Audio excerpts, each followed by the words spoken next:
Well, thank you very much. Thanks for being patient. I apologize. I am going to have to look at my cell phone once in a while. I have a 10-and-a-half-year-old son who is at school right now and just told me he doesn't want to stay for after-school care, so I'm making sure he gets permission to come over here. So I apologize for being a little late here. Thank you all very much for doing this. Thank you for allowing me to hook up to multiple sites at the same time. I did this last year with, I think it was preschool kids, and I read Blueberry Shoe, and it was a great opportunity to show how this great program works with the library system, with the state library system, the OWL program. So thank you for allowing me to say a few words, and then really what I want to do is open for questions from all of you, and however I can answer as many as possible before the time's out here. But before I do that, right now here in the Senate, we're busy working on the budget, which is a pretty big deal here, trying to solve a massive deficit that's accumulated over the years, a national debt. But at the same time, we have to remember as we solve this deficit for this country, we have to continue to make sure we make smart investments. One of those smart investments is what we're doing right now with this OWL education, but just really the technology utilized in the state library system that was funded through not only local state dollars, but really federal dollars made a big difference here to make this network successful. So I'm glad we're making these investments. And we have to be careful as we work on these budgets that we do not cut education, because education is truly a long-term investment. So we'll be spending some time debating this over the next several weeks, especially over the next few days. So let me end there, and I'm happy to just answer questions that you all might have, but I really appreciate this chance to do this kind of multimedia event to answer questions. So I'm not sure who will ask them first, but I'll do my best to answer them. But just before you do, I have to look at my phone here because my son just sent me a text. I want to make sure he's getting picked up properly.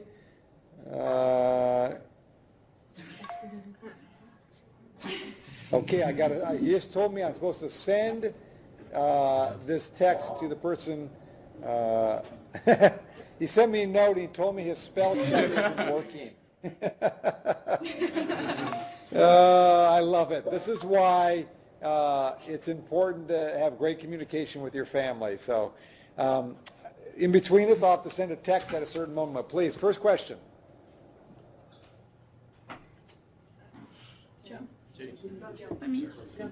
And identify what school in your name so I know who's asking it.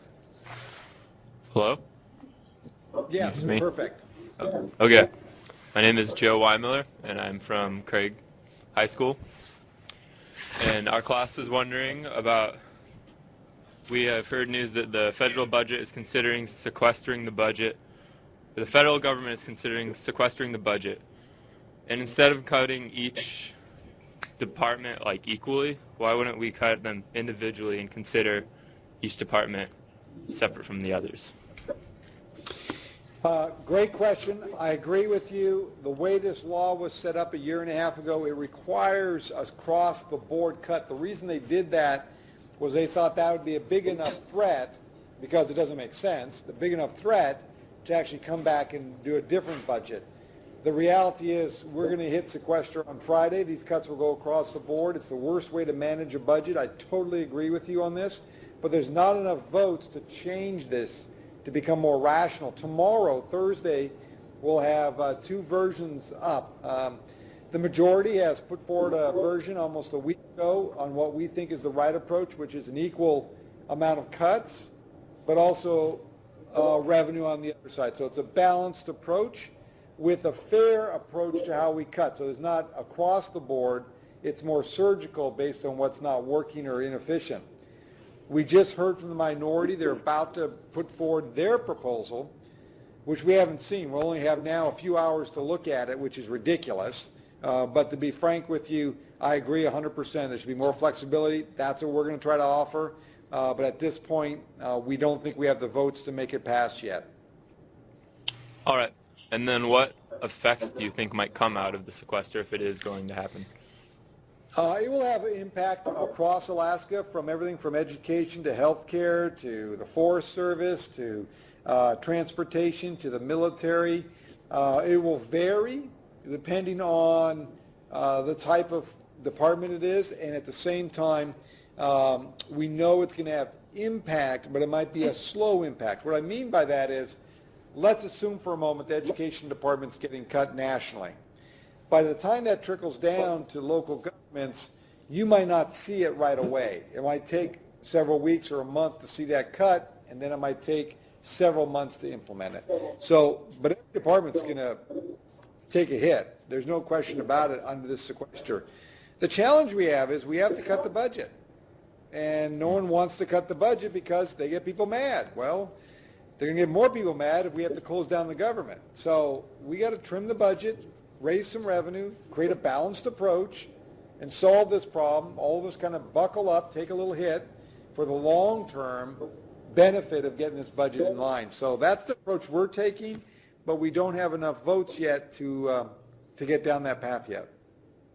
All right. Thank you for your time.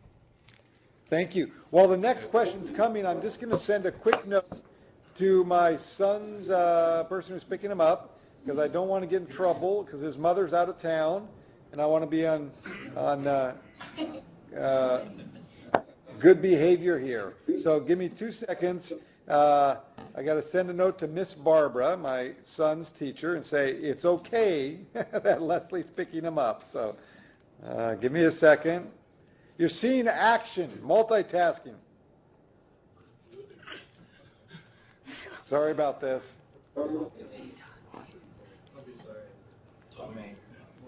Okay. Okay, next question. This is my life. It's multitasking every day. Hi, I'm Charity Haskins, and I'm from Unalaska City School. And my question pertains to the OWL project. And my question is, if the OWL project is supposed to benefit the public libraries, is there any projection that it will go into the schools, that this new technology will be available for the either high school or elementary schools?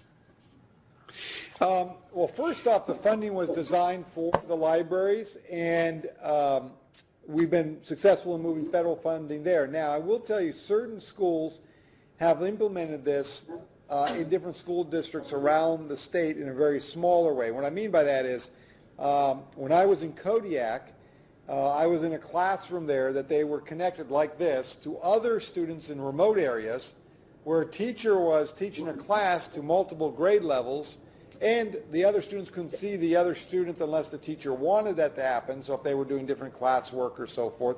So there is this new technology that's just a powerful tool. Your generation, or as you see, my 10-and-a-half-year-old son's generation, really understand this technology and how it can be better used. And so I think you're going to see more and more school districts independently doing this. But what we really want at the end of the day, like the OWL program, all schools to be connected. So if you wanted to have a conversation like this with other school districts, say in Southeast or up north or over in Anchorage or Matsu or Kenai, that you can do it. It's limited now, but I think over time, this is the wave of the future. This is how a teacher can be in one location, teach multiple classes, and at the same time create a full class without having to be in a physical location with them. This is a powerful tool. The state of Alaska needs, to be frank with you, needs to put more money on the table along with our federal dollars. But I'm a big believer in this technology, so I hope more expands. Thank you. Thank you very much.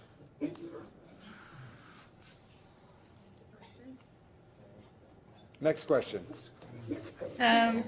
I'm Jean Bennett from Craig, and Yes. I was wondering if students can count on the Alaska Performance Scholarship being there in the future. It's a state-run program, so I don't have a lot to say about it, except that I was this chair of the Student Loan Corporation and the post-secondary education, where we worked on many of these issues for many years. I believe the legislature is supportive of continuing the program. It's a great program.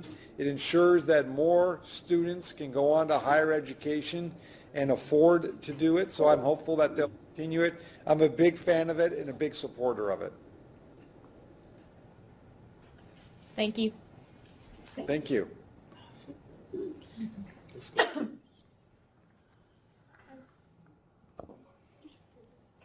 Go ahead.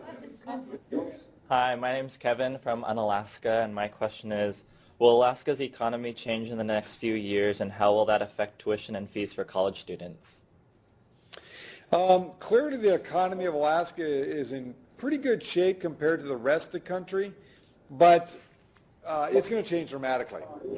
We're going to see a lot of activity in the Arctic with regards to oil and gas development, science, transportation, many other things like that. That will impact the whole state, not only in Southeast, but in the Aleutian Chain and everywhere, because when you think about the type of equipment, ships, and everything else, it'll be significant. Our mining industry is growing dramatically. Our healthcare industry is growing dramatically.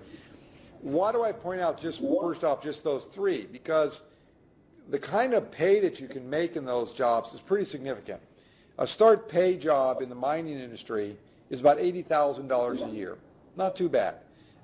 When you look at the other jobs, they're not necessarily similar, but they're high-end paid jobs.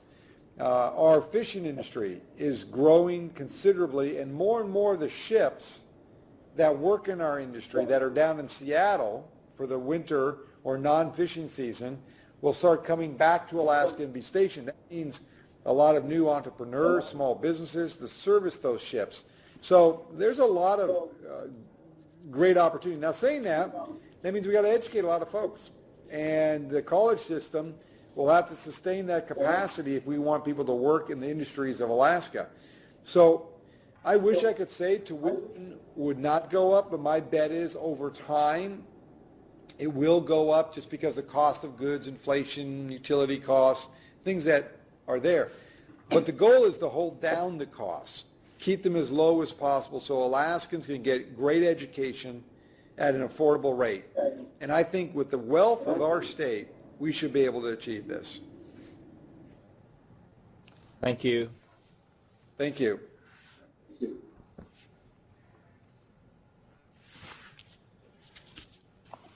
Next question. Hi, I'm Moira from Craig Middle School. Yes. And I actually have a couple questions, but my first question is about the mental health. I heard about the elementary shooting, and the person that did the shooting didn't get the mental health he needed, the mental health care he needed. They turned him down. Is there like a way we can, I don't know, change that? Yeah, that's a great question. We have huge needs, not only for our students, but really across the country for mental health services. And your point is a good one. That mass shooting, which of course is a terrible tragedy, the young man that did that did not get the mental health care he needed, and he desperately needed it. And there wasn't the care available, or in this case, it was a combination. His mother did not know where to go get that care that he needed. So we have a system in this country that's lacking. We need more people to work in the mental health care profession, and I will tell you, if people go into that profession, you'll be fully employed, you'll be working, there's plenty of work out there, and we really need to beef that up. We've done a little bit of work in some of the fields I've concentrated on with the Veterans Administration, making sure we have good mental health providers over there for our returning veterans. I have a bill, a piece of legislation I've introduced that's a mental health provider bill. The goal here is to make sure that teachers, people who work in the education system, and police officers get the services they need to help identify people who may need mental health services and then help direct them to those services, as well as if they're in a situation where someone who has mental illness is potentially becoming violent, that they have the skills to kind of bring them down and de-escalate the situation. My bill does that, brings in some resources to help make that happen. So you bring up a very good issue, and that is it's a great struggle to make sure we have the resources out there. We don't have enough now.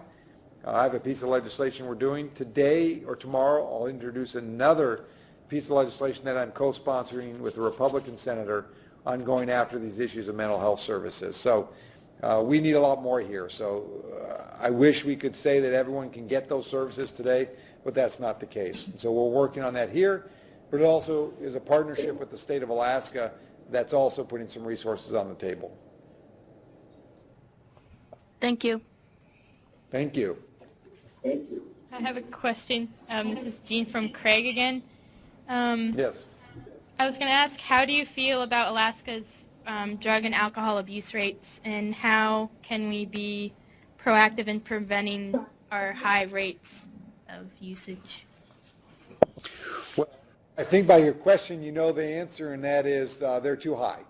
And they're an embarrassment when you think about it on a national level, but they're also a great struggle for us. And we have to do more in the preventive end, and that is honestly with folks like yourself, the younger generation who you know people, you may not admit it in the room there right now, but you know people and within your own peer group that are having issues with alcohol or drugs. And obviously the most important thing is to prevent people from getting into those issues. And I know when I was in high school, it was tough because you have a lot of peer pressure to do certain things, be part of the group.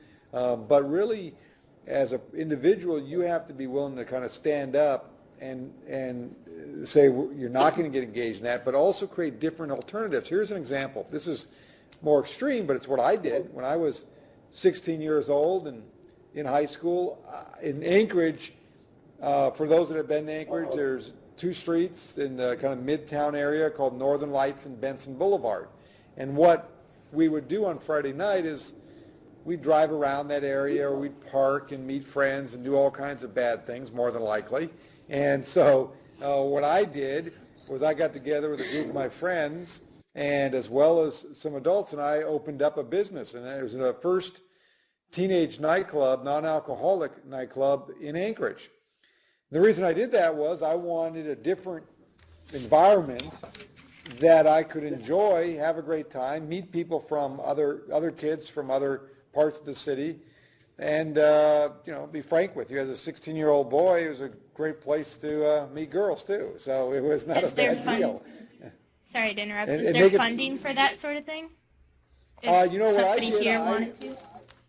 Well, here's what I did. There's no government money.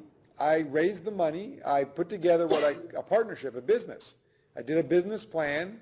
I brought together some adults and some young people. We pooled our money together and did it ourselves. And I'll tell you, it was a great experience. It was a good business. And at the same time, we had rules. For example, if you came to the club, you could not wear any of your school symbols, maybe a jacket, pin, whatever. And the reason we did that is because we didn't want one school pitted against another school. You came there as who you were, as an individual. And I still run into people to this day that remember going to that nightclub and having a great time and enjoying it. And if there was a problem, for example, let's say in the club, there were some kids, just creating a hassle for folks, we didn't just deal with them. We made it very clear to the whole club that we will close down the club that night for everybody. Everybody. And the reason we did that is then peer pressure made that behavior, that bad behavior, unacceptable. And result was parents and kids knew you could go to the club and be in a safe, clean environment and not worry about problems. So we did it by just pulling together our friends and some parents who cared about having a clean and safe place. And I'll tell you, it was great. I met a lot of friends, a lot of people I would never have met before because they were going to different schools in the city. So you got to create alternatives for kids not to get engaged, students not to get engaged into alcohol or drugs, because if you can create a better and cleaner environment and a fun environment, the odds are you'll do that. And if it's acceptable behavior, they'll do it. That's what I did. And, because just saying no is not good enough. I mean, it's great to say no, but you have to create some environments that you'll enjoy with your friends and are acceptable and clean behavior. I used to do, just before that, just a side note, before we did the club, we organized every Friday and Saturday night, we did a dance at the school. We actually rented the space. We brought all the equipment. We bought the equipment, and we just did it. We charged, I can't remember, it was probably a couple bucks back then. People could attend, so that would cover our costs, and then it was a clean environment, and it was safe. And I had one more question, and then our class has to go. But Sure. what do you plan to do, kind of in reference to her question about what happened back east? What's the plan to, what do you plan to do on concerning gun control and the school's safety? Well, a couple things. First off, as I mentioned, I have this one piece of legislation that I hope to get passed. It has bipartisan support. It incorporates the concept that we would put resources available to teachers and educators and police officers so they have the skills and the knowledge of how to deal with individuals that have mental illness. This is a big part of the equation. That's one piece. The second piece is right now there are many people who have mental illness that have been adjudicated. In other words, the courts have deemed them mentally incompetent, and by that fact alone, federally, they cannot own a gun. So what we want to do is make sure those records are entered into this system, the national system, so when they go try to buy a gun, they will not be able to. Right now, many states don't enter those into the system on a frequent basis. So literally, a court could declare someone mentally incompetent, meaning they can't have a gun, within an hour, 2 hours, or a month, or 3 months later, they can still go down to the gun store and buy a gun because they're not in the system yet, because there's not enough staffing to make that happen. So I think those are a couple things. The other thing we've done, when I was mayor of Anchorage, we had a program called Cops in the Schools. The community police officers, they didn't just stand there like guards. They actually worked with young people. They became more of a friend, but available to enforce if necessary, and also deterred those kinds of situations from occurring. But the other most important thing they did was they engaged with the students on many different levels, and was very helpful when they could identify students that may be struggling, having some issues, that then they can work with them to get them the help they needed. Those are several steps that we can do not only in our state, but nationally through legislation we're working on here. Thank you. Thank you. I probably have time for one last question. So who should it be from? Hi, sir. My name is Rachel Galanis, and I'm from Unalaska City School. And my question for you is, with school curriculum changing, how does the state of Alaska plan to keep their students up to date and competitive in the areas or different areas of studies such as science or mathematics?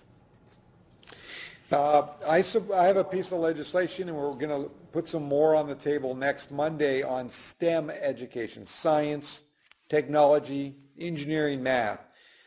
In the worldwide global economy we live in now, the country, not just Alaska, but the country, when it comes to science and math, we're way down on the list. We're no longer the top in the world, which is a problem. I think it's your point, that how do we keep competitive? How do we make sure that we have the science, technology, engineering, and math taught in our schools? Because without that, we're not going to be competitive in this world. So first is, I support STEM legislation. I'll actually talk about it with the legislature on Monday, the state legislature, talking to them about how important this is and making sure it happens and is funded properly. Second, we have to match up what we're learning in school, or what we should be learning, with what the jobs of today and in the future are. Sometimes what's happening is the school systems are not moving as fast as the private sector, the job people, the people who have jobs, and matching those skills.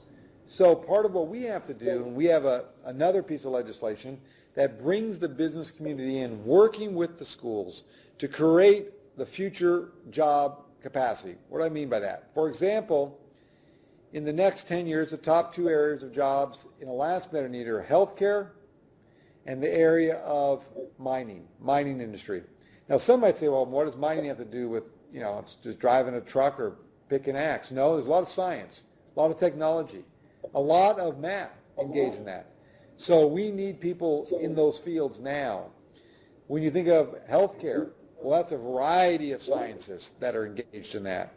So we need to make sure that the school system has the resources, so when you're in 9th or 10th or 11th grade or 12th grade, you're already getting the education you need. I met a young woman in Matsu, in the valley, in the Wasilla Valley, Matanuska Valley, who was in her junior year, and when she graduates from high school, she'll be not far away from receiving her certification to become a nurse.